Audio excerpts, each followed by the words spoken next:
Salut les amis, alors nous voici aujourd'hui pour parler d'un nouveau livre que j'ai trouvé par moi-même et que vous ne m'avez pas conseillé.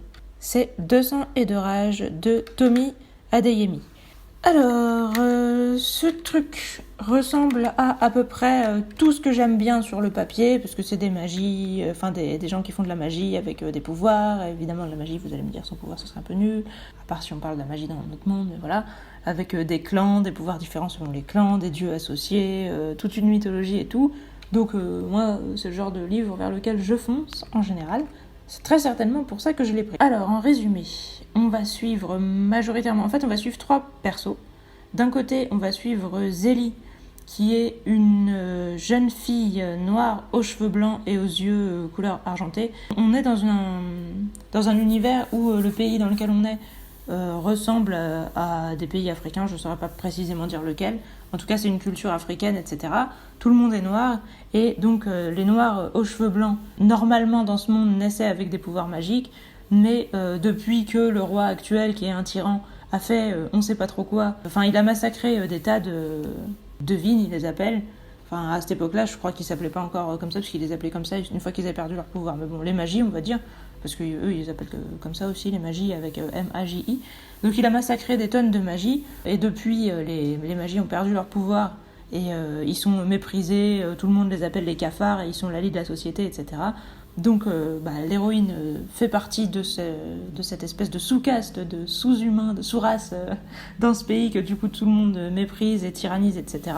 Où on leur demande de plus en plus d'impôts, etc. Et qu'ils galèrent du coup à joindre les deux bouts. Comme autre perso, on va suivre Amari, qui est donc la princesse de ce royaume, donc la fille du fameux tyran qui a exterminé les magies. Et ensuite, lol. Ensuite, Inan, qui est le prince, donc le frère de Amari. Alors, il faut savoir que Amari, elle avait une servante qui était une devine, donc les magies qui ont plus de pouvoir, et elle était très proche d'elle. Et justement, au début de l'histoire, elle découvre que son père l'a fait tuer parce qu'il a il a découvert qu'un parchemin pouvait rendre leur pouvoir aux magies. Et donc, il l'a testé sur elle. Elle a touché le parchemin, elle a récupéré ses pouvoirs, et du coup, il l'a buté sur le coup en mode un danger, je la détruis quoi. Donc, Amari, en voyant ça, elle a trouvé que c'était choquant et scandaleux, donc elle a volé le parchemin et elle s'est enfuie. Donc, elle, c'est la rebelle de la famille, et Inan, lui, c'est le fils à papa, entre guillemets, qui a décidé de suivre la trajectoire de son père, qui est le futur roi, et qui veut se prendre très au sérieux, qui se dit que les magies, c'est le mal, et qu'il faut les arrêter, les détruire, etc. Donc ça va être le fils modèle, en tout cas sur le papier au début. Donc voilà, on va suivre donc ces 3 persos, sachant que Zélie, elle a un frère qui s'appelle Tsein, je sais pas trop comment on doit le prononcer, ou Tsayin, je sais pas, T-S-A-I-N quoi, qui est un peu le grand frère typique en fait, qui veut toujours la protéger, qui est gentil, plein de bonnes intentions, des fois un petit peu violent, etc. Enfin bon voilà, qui va aussi prendre de l'importance dans l'histoire, et donc on va suivre ces 4 persos qui vont bien évidemment se rassembler au début plus ou moins en tant qu'antagonistes, et puis après voilà, ça va se faire et défaire des alliances, etc. Tout ça, donc Zélie, son objectif, c'est de ramener la magie, parce qu'une fois qu'elle va découvrir par le biais d'Amari qui a le parchemin, elle saura qu'il y a une solution pour ramener la magie, donc elle va vouloir le faire. Et Inan, lui, son but c'est de faire en sorte que la magie ne revienne pas. Et donc voilà le pitch de base. Mais le pitch de base, comme je vous dis, c'est surtout que ça se passe en Afrique et qu'on est dans une mythologie africaine, et avec des noirs, etc. Et voilà leur culture, leur vocabulaire et tout. Donc en fait, c'est surtout ça qui est original. Parce que j'y reviendrai, mais pour le reste, c'est vraiment... j'ai l'impression de lire limite un bouquin type de fantasy, comme si il y avait juste des cases à cocher, enfin voilà. J'y reviendrai, mais ouais. Donc l'histoire, je vous ai dit, en fait, c'est complètement un genre de voyage initiatique, l'héroïne qui commence en apprenant à se battre au bâton, et qui est en mode oui, je suis sûre que je suis prêtre, je suis prêtre, putain, mais je sais pas ce que j'ai avec mes huîtres et mes prêtres en ce moment là, je mets des airs partout, je suis sûre que je suis prête, je veux me battre maintenant, je suis assez forte, machin, la fille tout à fait casse-cou, aventureuse, fonceuse, etc. de base, qui veut absolument se battre et tout.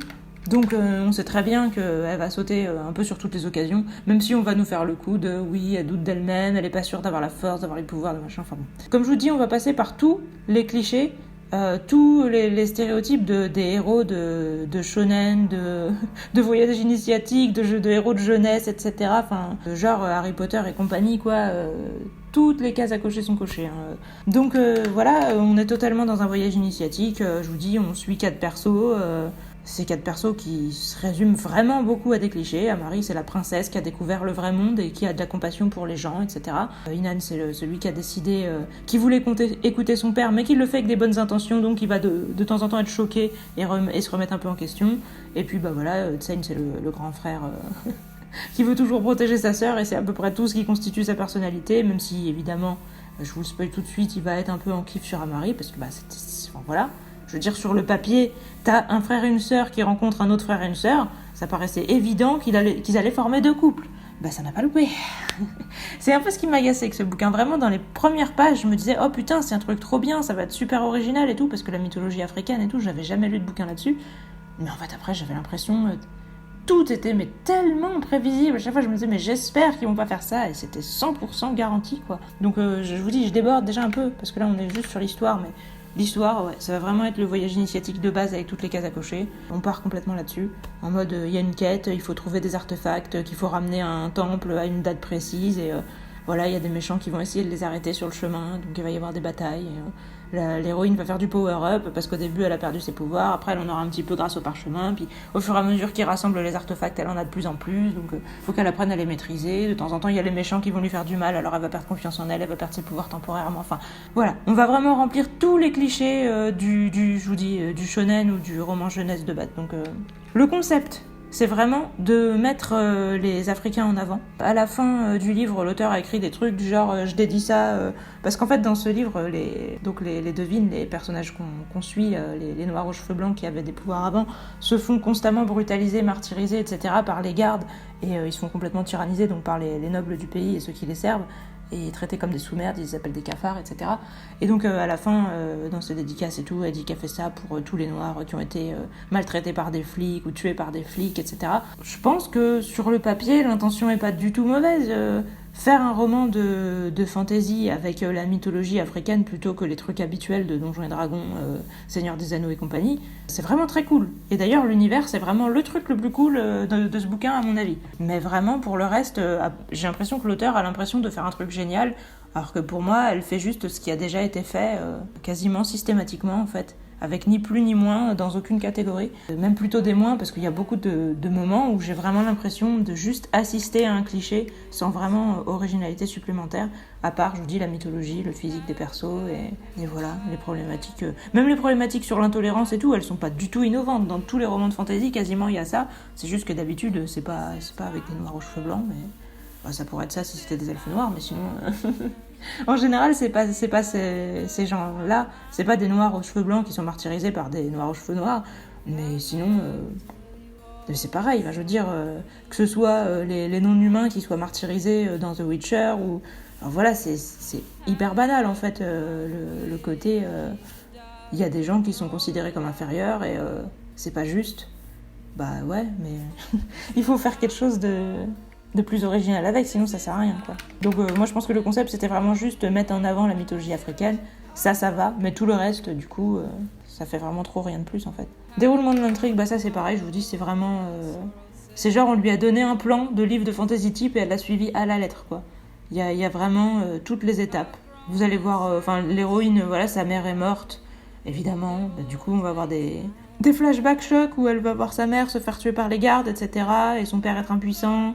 Évidemment, ça je vais pas vous le spoiler parce que voilà, il faut garder des trucs, mais je sais même pas si c'est utile parce que réellement tout ce qui se passe est tellement prévisible. Mais c'est prodigieux comment c'est prévisible. Donc le déroulement de l'intrigue, je vous dis, c'est... En fait, vous le connaissez déjà. Vous le savez pas encore, mais vous le connaissez déjà. Et ça, c'est vraiment le problème. La fin, j'y reviendrai. D'ailleurs, sachez que ceci est un tome 1, parce que quand je l'ai lu, je ne l'ai pas su.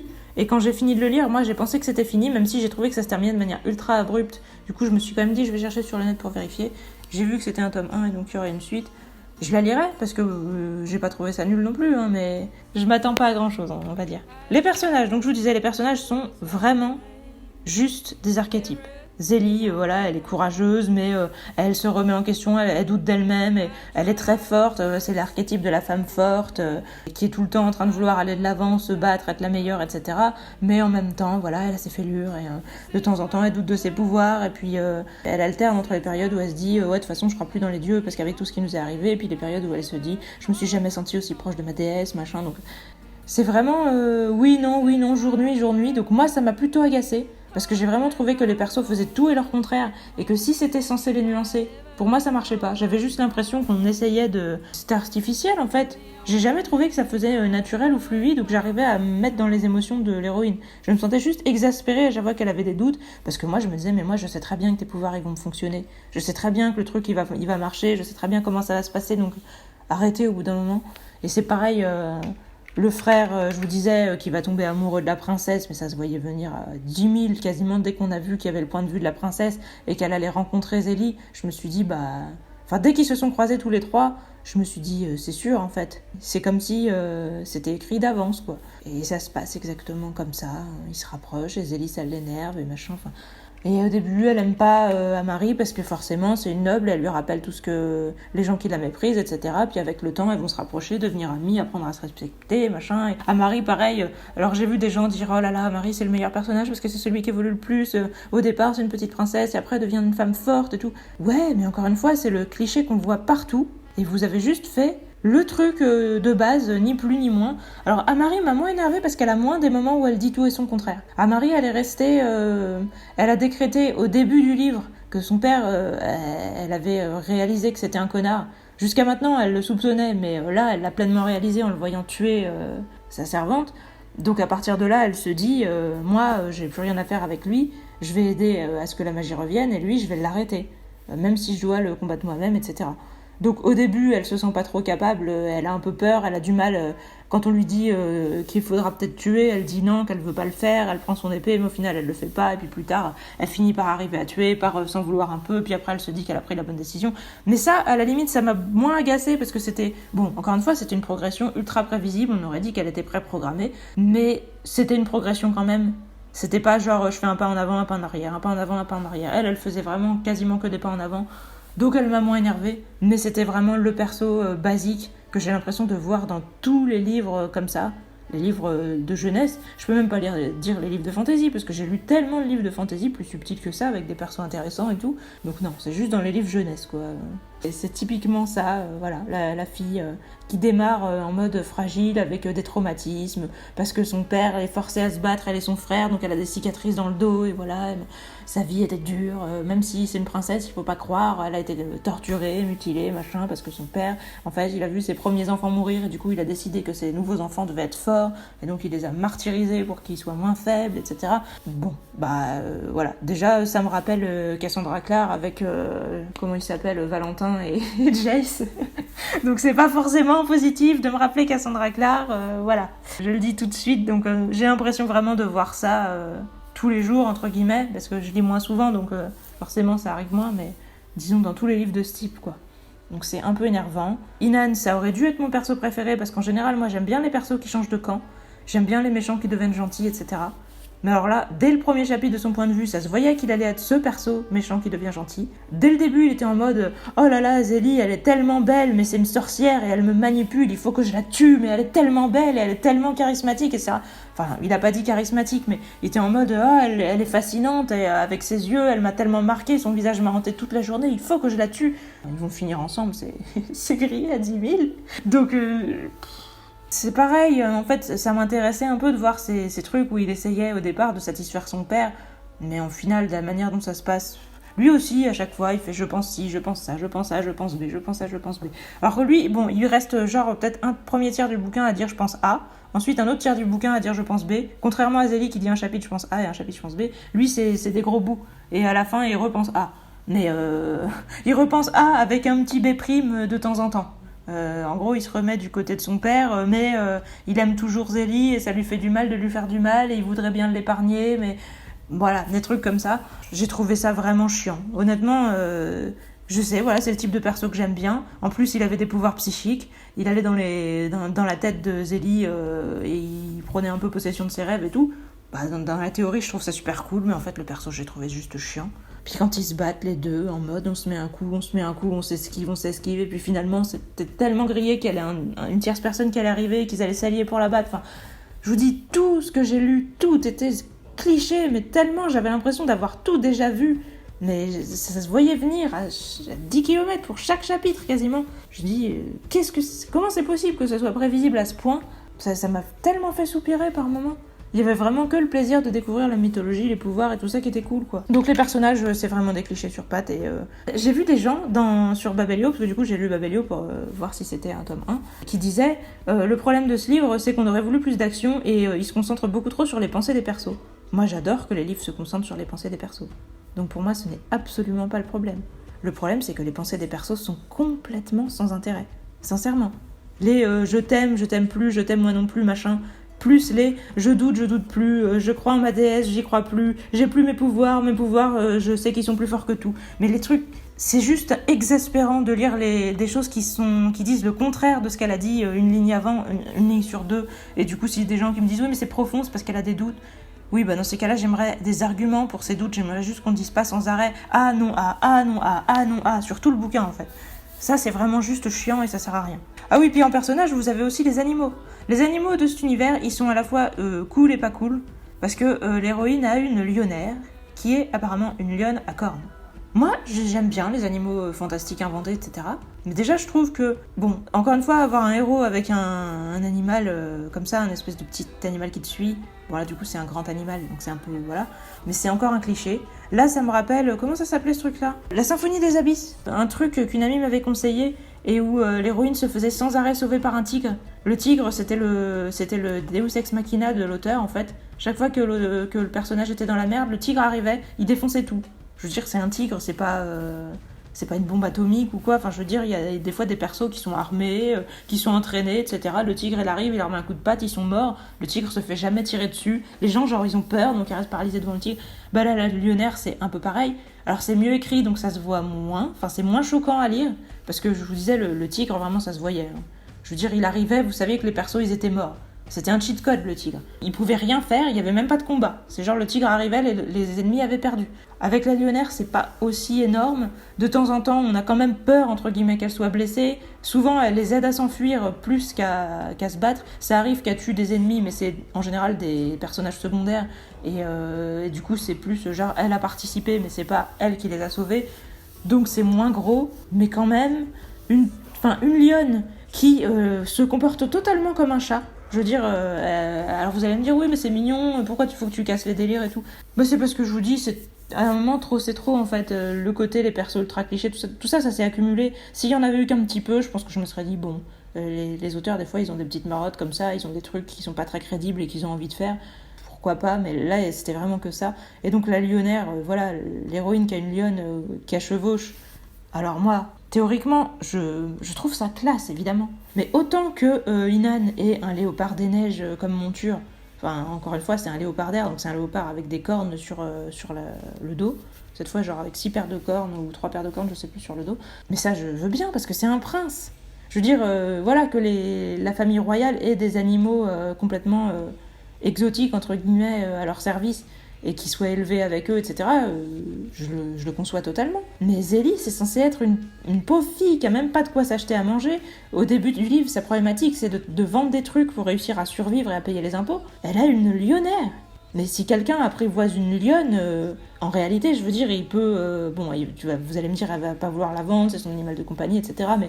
Je veux dire, elle peut l'utiliser pour faire des trucs avec. Je veux dire, par exemple, elle peut voyager super vite, donc elle peut être messagère ou un truc comme ça. En fait, le truc, ce qui se passe, c'est qu'on croise personne d'autre qui a des lionnaires dans le livre. Voilà, c'est une famille de pauvres quelconques, complètement défavorisés. Ils ont une lionne. Il y a que eux qui en ont une. Comment ils l'ont eu ? Pourquoi ils l'ont eu ? Ça a jamais été dit. Qu'est-ce que c'est que cette histoire, je veux dire ? C'est pas comme ramasser un chat dans les égouts, avoir une lionne. Une lionne à cornes, en plus, ça a l'air d'être un animal rare, un peu légendaire. Ils disent que c'est l'emblème des anciens rois avant que le roi actuel les détrône et prenne leur place. Enfin non, je crois pas qu'il les a détrônés, c'est que, en gros, il y a une partie de sa famille qui s'est fait buter par les magies, et du coup, lui, il les a exterminés. Il a décidé de... Bah voilà, il a repris la relève, et il a décidé de changer l'emblème pour dire qu'il fallait être... beaucoup plus drastique et voire cruel, et du coup comme apparemment les léopards des neiges sont cruels, il a pris cet emblème parce que c'était genre la cruauté plus importante que la noblesse, quoi. Enfin, c'est un peu le message qu'on essaye de nous faire passer. Mais ce que je veux dire, c'est que si justement la lionnaire c'était un emblème de la famille royale avant que lui la change, d'où une pauvre fille qui vit dans les ghettos, etc., elle a une lionne, quoi. Ça sort d'où? C'est jamais expliqué. Vraiment, je n'ai pas pu croire à cet animal de compagnie. J'ai jamais pu y croire. Et en plus, elle fait typiquement... elle intervient très souvent dans des moments clés, elle survit tout le temps alors qu'il y a plein de morts autour d'eux, etc. Enfin, je veux dire, dans les persos secondaires qu'ils rencontrent, il y a énormément de persos qui se font tuer. Donc ça, au moins, ça veut dire, voilà, le livre, il est pas non plus trop bisounours. Mais par contre, la lionnaire... j'allais dire, elle passe entre les balles et tout. Enfin, quoi qu'il se passe, il n'y a pas de problème. Hein. Les épées la touchent pas. Elle s'en sort toujours. Elle sera monture jusqu'au bout. Puis toujours en train de lécher le visage des persos en mode quand ils sont tristes, leur faire un petit câlin et tout ça. Enfin, vraiment, c'est genre le chat idéal. Alors qu'on nous dit que c'est justement un animal sauvage. Un peu brutal, etc. Et qu'elle n'hésite pas justement à buter leurs ennemis. Pour moi, vraiment, la lionnaire, c'était un peu la goutte d'eau qui faisait déborder le vase de ma suspension de crédulité. Je veux bien qu'il y ait des animaux fantastiques, mais je veux savoir pourquoi l'héroïne a ça. Et si ça sort de nulle part, ça me va pas du tout. Apparence, oui, je vous ai dit, ça c'est un point positif carrément, parce que des noirs avec les cheveux blancs, ou en plus on nous dit bien qu'au départ, quand ils ont plus de pouvoir, leurs cheveux sont lisses, et quand ils les retrouvent, leurs cheveux bouclent et tout. Je trouve ça vraiment cool, avec les yeux argentés et tout ça. Globalement, ouais, ils sont tous assez bien décrits physiquement. J'ai trouvé, entre guillemets, sympa aussi que la famille royale, qui sont noirs aussi, ils essayent de se blanchir pour avoir l'air plus classe. Ce qui est un peu ridicule, mais c'est potentiellement réaliste, genre ils se mettent du talc et tout. Des trucs comme ça, ouais, franchement, l'apparence, c'était vraiment stylé. Même l'apparence de leur pouvoir, comment ils sont décrits, l'apparence des endroits qu'ils visitent, les temples, je vous dis, les dieux, les scènes de mythologie, etc. Les paysages, tout ça, c'est vraiment cool. Vraiment, c'est ce qu'il y a de mieux. Personnalité, c'est le gros point négatif, hein, je vous dis, les personnages, on sent que c'était juste une idée. Moi, j'ai considéré vraiment pas qu'ils ressemblaient du tout à des vraies personnes. Pour moi, c'était vraiment des espèces d'archétypes de choses qu'on essaye de faire croire aux enfants, quoi. Enfin, c'est tout. C'était vraiment du vide. Donc, je suis un peu attristée. Parce qu'en plus, j'ai l'impression que l'autrice, elle y croit à ces persos. Hein. Je vous dis, elle a l'air de se prendre au sérieux, en mode... ils ont des doutes existentiels, etc. Mais je trouve que ça sonne juste ridicule. Et ça m'attriste vraiment parce que je vous dis, l'univers est cool. Évolution, voilà, je vous en ai déjà parlé. Zélie, voilà... Elle a des moments où elle sera mise par terre, mais elle va toujours se relever. Amari, voilà, elle a de la compassion, mais en même temps, elle est forte. Et puis, Tsein, c'est juste le grand frère, donc il va rester le grand frère. Il sera toujours fort, il sera toujours là. Et voilà. De temps en temps, il aura quand même des trucs, parce que sa sœur va le faire chier, et il va faire un peu la gueule, etc. Comme toujours, dans ces trucs-là aussi. Hein. Faut qu'il y ait des persos qui se fassent la gueule dans un groupe de 4, donc ils vont chacun pas être d'accord avec la relation amoureuse de l'autre, et donc ils vont se faire la gueule par moments, être jaloux et machin, et puis vouloir virer l'autre, etc. Enfin, voilà, tous les clichés vont y passer, et puis je vous ai dit, Nan, voilà, c'est A, B, A. D'évolution, il y en a, mais pour moi, c'est mal fait. L'univers, les lieux et les créatures, c'est ce qu'il y a de mieux, je vous dis, c'est la mythologie, c'est tout ça, c'est vraiment classe. Limite, j'allais dire ça aurait mérité d'être plus détaillé, mais si c'est qu'un tome 1, on a encore largement le temps de voir venir. Il y a encore beaucoup de pouvoirs qu'on n'a pas beaucoup vus, parce qu'on a une liste des pouvoirs et des clans et tout au début du livre, et donc on se rend compte quand même qu'il y en a beaucoup qu'on a fait que croiser, un peu en mode case à cocher, quoi, genre on nous a dit qu'il y en avait un à un moment, mais c'est tout. Donc en même temps c'est normal vu que les pouvoirs étaient disparus et qu'ils ont galéré à en faire revenir chez quelques personnes, donc pour l'instant ça court pas les rues, mais dans le futur il pourrait y en avoir plus, donc à creuser, mais franchement l'univers ça c'est bien stylé, surtout la mythologie quoi. Donc ouais, logique et cohésion, j'ai pas vraiment trouvé qu'il y en avait. Pour moi c'était vraiment je vous dis des espèces de clichés un peu accumulés, et on les a reliés entre eux, mais superficiellement. Pour moi, il y en a pas beaucoup. Je dis pas qu'il y a des choses, entre guillemets, choquantes d'un point de vue logique. C'est pas trop le cas. Mais il n'y a pas vraiment quoi que ce soit de subtil, en fait. C'est ça le truc. C'est que c'est vraiment le niveau de base, du fin fond de la base de la fantasy pour jeunes. Enfin, se chier à ce niveau-là, ça aurait quand même été dommage. Bon, il y a des livres qui y arrivent, hein, comme je vous disais, la symphonie des abysses, là, entre le mec qui se fait one-shot par un coup de couteau dans le ventre, le tigre qui sauve toutes les situations, en mode tout le monde est paralysé à sa vue, et du coup il défonce tous les ennemis, tout ça. Voilà, pour moi ça c'était vraiment incohérent, on pouvait pas juste dire admettons. Là on reste dans le admettons, c'est quand même possible, c'est juste qu'il y a des moments où c'est agaçant, parce qu'on dit admettons pour des choses qui sont clichés, et du coup pas intéressantes, et qu'on les a vues venir depuis 10 chapitres, et que du coup quand on les regarde on a une impression de déjà vu Et on se dit, bon, vivement l'étape suivante, mais en fait l'étape suivante on la voit venir aussi avant qu'elle arrive à chaque fois, donc voilà, c'est un peu le problème. Mystère et découverte, bah oui, parce qu'on veut découvrir justement l'univers, les pouvoirs, etc. Réellement, heureusement qu'il y a ça, parce que comme je vous dis, les persos, voilà. Si vous espérez qu'ils vous surprennent, bah ce sera jamais le cas quasiment. Ou alors ce sera seulement le cas en mode mindfuck. Genre, mais je croyais que lui, il avait compris que, comment ça se fait qu'il est encore en train de revenir à ce qu'il avait dit avant alors qu'il avait changé d'avis. Et inversement, inversement dans le sens où des fois, Zélie, pareil, c'est elle qui explique à un perso, oui, mais en fait, les pouvoirs, il faut avoir confiance parce que... Et puis 2 chapitres après, c'est elle qui dit, non, mais les pouvoirs, ça fait peur, et puis comment on peut avoir confiance, etc. Et puis après, ça va être le perso qui va lui dire, oui, mais tu m'as remonté le moral, donc à mon tour de te remonter le moral. Putain, mais les gars, c'est chiant, sans déconner. On dit pas juste tout et son contraire toutes les 2 minutes. Il faut des arguments pour que ça ait du poids, en fait. Si vous faites que dire la même chose, une chose son contraire, une chose son contraire, je sais, je l'ai déjà dit, mais pour moi, c'est vraiment pas possible. C'est pas supportable, ça, quoi. Il faut des arguments. Il faut qu'il y ait des éléments qui fassent que ça justifie que les persos changent d'opinion. Alors, il y en a quelques-uns. Par rapport à Inan, il y en a quelques-uns. Mais je vous le dirai en spoil. Mais pour moi, c'est nettement insuffisant. Ça enlève de la crédibilité tellement c'est pas suffisant. Pour moi, un perso, il peut pas ne pas du tout avoir réfléchi à la question. S'il s'est déjà dit A et non A, à un moment, c'est qu'il a quand même un peu fait le tour du sujet. Donc après, il peut pas se redire A juste sans qu'il y ait rien de plus qui soit apporté, en fait. Quasiment rien de plus. Juste, en gros, il a eu des éléments qui allaient dans le sens de ce qu'il savait déjà, qui sont arrivés, et il se dit ah bah tiens, ça prouve bien qu'avant j'avais raison. Et... Non, quoi. Si c'est ce que tu pensais déjà, ça te refait pas changer d'avis. Faudrait qu'il y ait un truc complètement imprévu qui change la donne. Et là, c'est pas le cas. Je vous le dirai en spoil, hein, mais bon, voilà. L'écriture, j'ai vu des gens dire qu'elle était géniale. Moi, j'ai trouvé juste normale, ni plus ni moins. Comme je vous dis, les descriptions sont bonnes, l'univers est bon, mais voilà, les pensées des persos, c'est vraiment pas possible. Après, ça, c'est plus le contenu que l'écriture qui est problématique. L'écriture, elle est bien, vraiment, ni plus ni moins, elle est bien. J'ai pas eu de problème avec les scènes d'action, j'ai trouvé qu'elles étaient pas mal décrites. Les dialogues, ils étaient pas trop mal, même si... je vais y venir, mais voilà. Poésie et contemplation...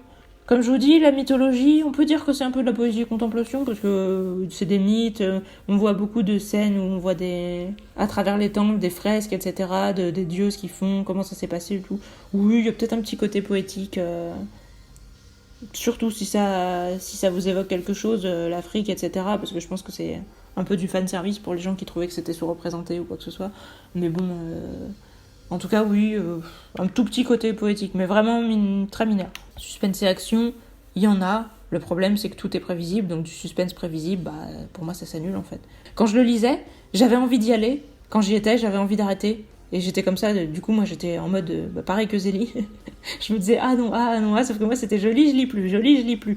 Chaque fois, je me disais, ouais, mais j'ai envie d'avancer, j'ai envie de lire, et puis j'aime bien les paysages et tout ça, donc j'ai envie de savoir comment ça va se terminer, puis d'en voir plus. Mais à chaque fois que je voyais les actions, j'étais en mode, oh non, oh putain, oh merde. Donc, ça me saoulait très rapidement, systématiquement.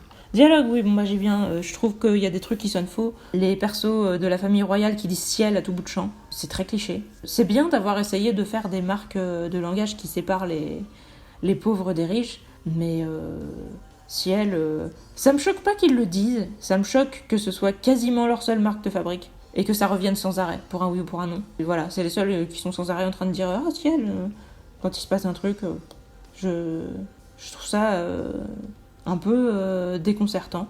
Et inversement, les pauvres, genre Zélie, son frère et tout, ils vont des fois employer des mots du genre c'est flippant, etc. Enfin, vraiment du langage parlé, où je suis un peu surprise que ça soit là, quoi, alors qu'on est dans un monde de fantasy, etc. J'ai un peu de mal, avec le... Après, c'est un parti pris, ça me dérange pas complètement, mais je vous dis, c'est l'écart, entre guillemets, le fait que, voilà, la famille royale, on lui met ciel, qui est un mot que... On devait dire il y a 4 siècles, et à côté que les pauvres parlent en mode jeune d'aujourd'hui. Mais en plus, le truc, c'est qu'il y a que quelques mots qui diffèrent des uns et des autres. J'ai pas vraiment remarqué qu'ils avaient une manière différente de parler sur la globalité, on va dire. Enfin, c'est pas genre quand quelqu'un parlait, je savais qui c'était. À part justement quand il y avait le mot ciel, je savais que c'était Amari. Et quand il y avait des mots justement du genre c'est flippant et compagnie, je savais que c'était Zélie, quoi, ou son frère. Ou leurs potes, parce que eux, ça va, ils sont plus nombreux quand même. Je trouvais ça un peu naze. Donc crédibilité, réalisme, on voit qu'elle a essayé, mais je trouve que c'est pas ouf. Originalité, côté marquant, non, pas du tout. Dans notre global, j'ai mis 6. J'ai hésité Au début, franchement, je me disais que j'allais partir sur un 7. Quand je pense à l'univers et au fait que c'est quelque chose qu'on n'a jamais vu, à comment les persos sont décrits et tout ça, je me dis ouais, carrément, pourquoi pas 7. Mais quand je pense à la personnalité des persos, à ce qui se passe dans l'histoire, etc., je me dis non mais je sais même pas si ça mérite un 5. Donc au final, je suis restée sur un 6. Et un petit 6. C'est vraiment le truc, je continuerai de le lire, mais ça s'arrête là. Je pense, j'ai du mal à croire que ça va devenir vraiment mieux. Donc ça se laisse lire, mais ni plus ni moins. Du coup, je le conseille pas spécialement, sauf si vous avez vraiment envie justement d'aller voir un univers fantasy basé sur la mythologie africaine. Si vraiment le concept vous fait triper, faites-le, parce que c'est pas dérangeant, hein, c'est vraiment comme des têtes. Ça ressemble à tous les livres jeunesse enfin, si vous en avez déjà lu, voilà. C'est un archétype de livre jeunesse, mais si ça vous dérange pas, si vous vous attendez pas à grand chose, et voilà, que vous voulez juste passer le temps en regardant une mythologie inhabituelle, bah pourquoi pas essayer. Donc je vais revenir sur la fin.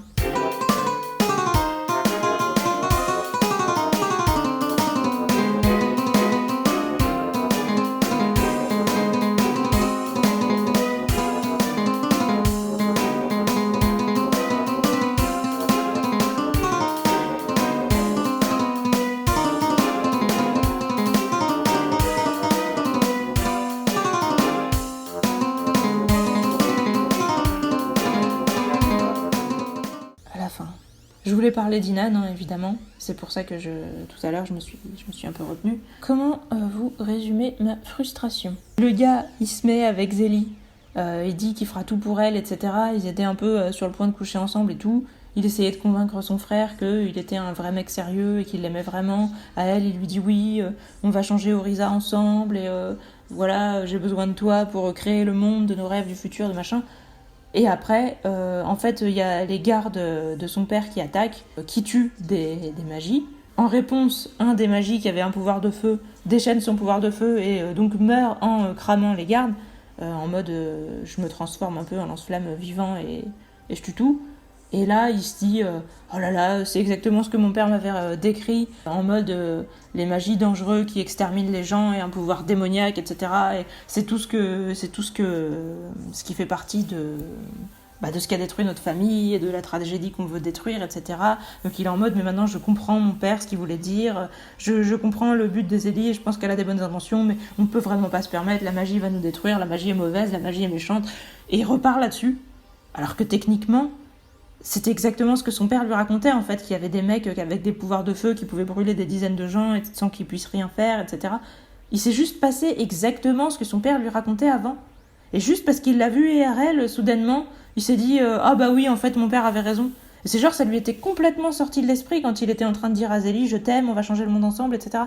Donc, soit c'était vraiment un mec de base, et il y avait que ses hormones qui parlaient, ce qui est tout à fait possible, hein, parce que concrètement, quasiment dès qu'il l'a croisée, il était en mode elle est trop belle, même quand il avait envie de la tuer, et quand il était avec elle, il avait vraiment l'air d'être en mode cerveau complètement déconnecté, et quand elle lui dit j'aimerais savoir ce que t'as dans la tête, parce que toi tu lis dans mes pensées, mais moi je peux pas en faire autant et tout, direct il commence à l'agresser sexuellement quasiment, donc en disant bah tu veux voir ce que j'ai dans la tête, bah j'ai ça dans la tête, et en la serrant contre lui et machin. Donc peut-être qu'en fait c'était juste ses hormones qui parlaient et qu'il n'avait pas du tout réalisé ce qu'il était en train de dire quand il lui disait on va ramener la magie ensemble, on va changer le monde ensemble, etc. Mais alors dans ces cas-là c'est vraiment un perso naze et je suis un peu déçue que ça ait été un perso principal en fait. Alors, c'est un truc qui vaut pas mieux que comment il s'appelle Makoto dans School Days. Franchement Makoto c'est la même chose, le mec qui pense juste avec sa bite, bah là c'est ça en fait. Soit c'est ça, soit c'est juste un mec, vraiment, je vous dis, je comprends pas en fait. Ça, les gens qui. On leur dit les choses sont comme ça, ils font ah ok, je te crois, je t'écoute, je suis d'accord avec toi et tout. Puis en fait, après, ils font oh non, mais finalement, il avait tort et tout ça. Puis après, là, il se passe juste ce que t'avais dit. Ils sont en mode ah bah oui, t'avais raison depuis le début. Puis en fait, après, son truc, son père emprisonne Zélie et lui, il est en mode ah j'aurais aimé que tu la tortures pas et j'essaye de la faire s'évader. Tant pis, je prends quand même le risque de choquer mon père, mais finalement. Putain, mais ça ressemble à rien ce qu'il fait. Je veux dire, soit t'es d'un côté, soit t'es de l'autre, mais d'être en mode. Ou alors, justement, tu te dis ouais, bah, moi, je refuse de choisir mon camp. Je pense que la magie doit être éradiquée, mais je veux quand même me marier avec Zélie. Mais dans ces cas-là, tu le dis à ton père. Mais, ou alors tu veux juste qu'elle s'en aille, mais ça rime à rien, parce que si tu connais Zélie, tu sais qu'elle va jamais lâcher l'affaire et qu'elle va aller jusqu'au bout de sa quête. Donc tu sais que si t'es pas son allié, t'es son ennemi.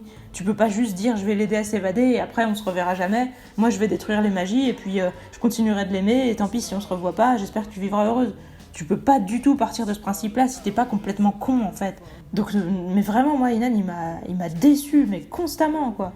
C'était le perso qui partait avec tous les trucs que j'aime bien. En plus, voilà, ses pouvoirs magiques, au début, il est en mode non, pour moi, la magie c'est démoniaque, donc il essaye de les réprimer, il les utilise malgré lui, il perd le contrôle, il tue la meuf de son père, enfin, la maîtresse de son père et tout ça. Enfin, ce qui lui arrivait, c'était typiquement les choses qui appartiennent, enfin, les clichés qui appartiennent aux persos que je préfère généralement. Mais alors là, il était foiré, mais vraiment de ouf, quoi. Et c'est dingue. Et du coup, à la fin, bah voilà, ils se battent avec le roi, plus lui, plus Zélie, plus machin.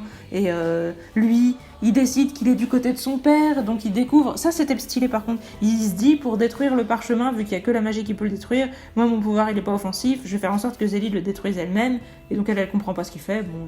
Voilà, un peu con, mais ok. En tout cas, c'était une bonne idée, donc il fait ça. C'est son père qui faillit se faire tuer sous ses yeux. Donc il utilise ses pouvoirs pour bazarder le mec qui allait le tuer. Son père le voit, et donc il est en mode tu n'es plus mon fils, machin. Parce que voilà, t'as utilisé de la magie, donc maintenant t'es un de ces cafards puants, voilà. Et du coup, lui, il est en mode cœur brisé, et son père le bute, et lui, il fait rien, et tout le monde est triste.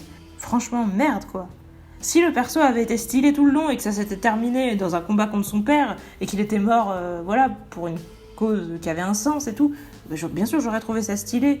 Mais là le gars il est juste mort parce que justement il était constamment en train de faire de la merde. Ce qu'il faisait ça rimait à rien quoi.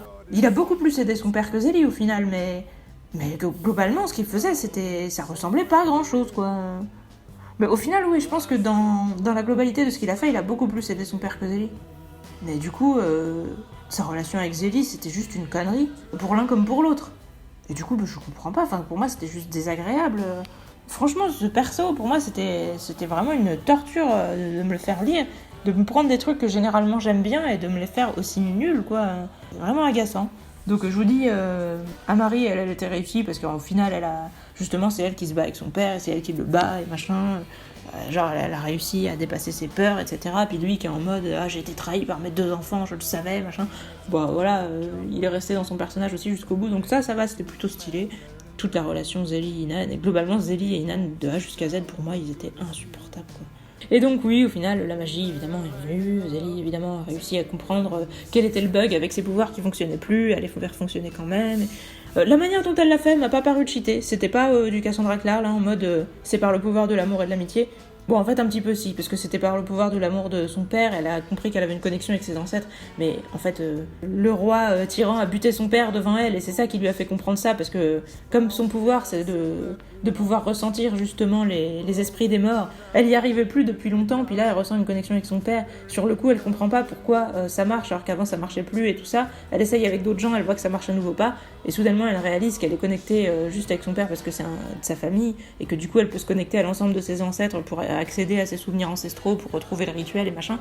Si franchement ça j'ai trouvé ça stylé, j'ai pas trouvé ça incohérent ou sorti derrière les fagots ou quoi, parce que d'une certaine manière on savait que son pouvoir marchait plus, on savait pas pourquoi, on savait qu'il avait marché à des moments et tout ça, enfin même si oui on peut se dire avant il marchait sur d'autres gens et pas que sur sa famille et tout ça, mais le fait que son traumatisme l'ait bloqué pour les 3/4, mais que ça ait quand même fonctionné par rapport à son père, bah là pour le coup le fait que le pouvoir de l'amour de la famille fasse quelque chose, c'est pas choquant parce que vraiment, pour un pouvoir comme ça qui permet de se connecter à un esprit, que ça marche mieux avec tes proches, je trouve que c'est logique en fait. Sur la manière dont ça se règle et tout, j'ai pas d'énervement, de trucs à redire. C'est vraiment une question je vous dis, de progression. Comme on insiste énormément sur les pensées des persos et qu'on essaye de nous montrer qu'ils sont torturés, que c'est pas facile leur vie, etc. Et que ce qu'on nous montre c'est prodigieusement chiant et répétitif. J'ai trouvé ça vraiment, vraiment très dommage. Que ça insiste pas plus sur des choses que ça faisait mieux, justement, à savoir l'univers, la mythologie, etc. Donc bon, je continuerai de suivre parce que je trouve que l'univers est extrêmement original et que, bah voilà, il fallait que ça existe, un univers fantasy en Afrique et avec la mythologie africaine et tout. Moi, je me dis que c'est une bonne idée, mais je m'attends à ce que les persos soient encore pourris. Du coup, vu qu'Inan est mort, je pense qu'on va on va nous ramener... Bah déjà, Saran, le roi méchant, il est mort aussi. Donc, j'ai vu quelqu'un sur Babelio dire que probablement la prochaine méchante, ce sera la reine, la mère du coup des 2 enfants. Je pense que c'est possible, effectivement. Elle a un certain potentiel dans ce domaine. On l'a pas beaucoup vu, mais pourquoi pas. Je pense surtout qu'on aura un nouveau héros qui se rajoutera à la bande pour qu'il soit à nouveau 4. Et puis je pense que Zélie va se retrouver un mec. Peut-être le fameux mec qu'elle appelle le Renardin, qui du coup est un espèce de mercenaire. Mais bon, je sais pas, parce que lui, pour l'instant, elle déplore qu'il tue facilement et qu'il aime tuer, etc. Donc elle a l'air un peu emmerdée par ça, et du coup, je sais pas si... Ils sont en mode on se taquine et tout. Lui, il a envie de la draguer, ça se voit, mais elle, pour l'instant, elle a jamais été réceptive. Donc est-ce que plus tard, elle se lâchera avec lui, ou est-ce qu'ils vont nous sortir un nouveau mec qui correspondra plus à ses idéaux un peu d'idéalisme, etc. Vous allez me dire, c'est répétitif, idéaux d'idéalisme, mais je veux dire, ces idéaux un peu naïfs, finalement, de vouloir sauver tout le monde, et pas trop de violence, etc. Sauf quand des gens qu'on connaît sont menacés, enfin bon... Des trucs un peu clichés, irréfléchis, quoi. Pas le truc en mode on y va, on va tuer des gens, ça va être rigolo, ça elle aime pas trop.